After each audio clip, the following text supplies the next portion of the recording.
when the bomb hit, there was a guy called Curly Jones.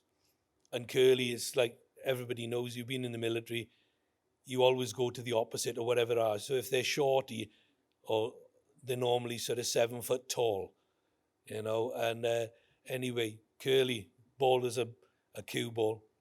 Curly went to walk towards one set of stairs, and there was all sorts of flame and gubbins pouring up from there. So he turned around, and they all had their Bergens and their weapons, and they went that way. And all of a sudden, this other stairwell started to explode and erupt. So Curly's standing there, and they're all looking at Curly, and Curly's only a guardsman, he's only a private, and he's got all these other guys looking at him, waiting for Curly to make a decision. And he wanted to say to him, he said, boys, I haven't got a clue. Don't know what to do. He said, you know, we can either make a run for it or do whatever. He said, but I don't know where we are. And there's those flickering lights of the generators and the water and the crackle. And he said, we were standing there, and all of a sudden, the walkway started to fill with water. And he thought, oh God, it's filling with water, we're sinking. So he stood there, and it's coming up to their ankles. And then all of a sudden, they're all starting to look really, really worried and everything else. This vision walked out of a shower room. It was a sailor with a beard full of foam and a pink shower cap, a pink towel, pink flip-flops, and a pink wash bag. Now, I'm not making any comment or social comment on the Navy, right? I don't care which side of the buffet they munch off, right? I don't. Because this guy saved Curly and the rest of the boys. Because he just went, are we having trouble, boys? Are we lost? And they looked at him to think, really? In the middle of a ship being blown up, this walks out in a towel and a shower cap, covered in foam. He said, follow me, and he led them to safety.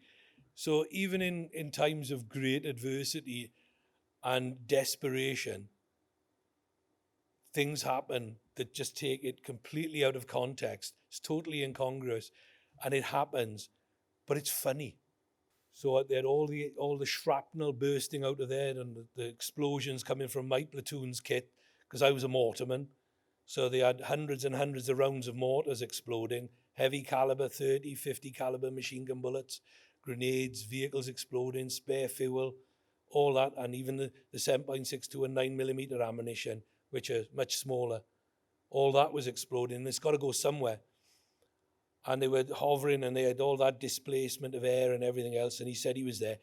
And the loadmaster was doing his bit, and he thought he'd get in, and he had his big, lovely Perspex windscreen in front of him. And then he decided to open his little Perspex window to the side, and he's looking out going, don't you worry, you Welsh boys.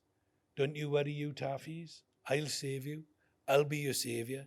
And then all of a sudden, there was an explosion, and it was Krakatoa-like, volcanic. He looked up, and there's a piece of shrapnel, this long, this wide, this thick, hurtling towards his cockpit. And he couldn't move the airframe, couldn't reverse it, couldn't take it up, couldn't drop it, because he may have dropped the airframe and the rotors into harm's way. So he just had to sit there and pray. And this big lump of metal, 40, 50 pound, heading towards his cockpit. And he's watching it. And then all of a sudden, this piece of metal went millimeters past his windscreen. And then he was heard to say over the radio, bloody hell, I think I better close my window. The dull sod. But suffice it to say that I went through hell, and I did come back. But the reason for meeting Carlos, the pilot, was because one of the biggest problems I had, PTSD comes in many different guises. But for me, sleep was very much deprived.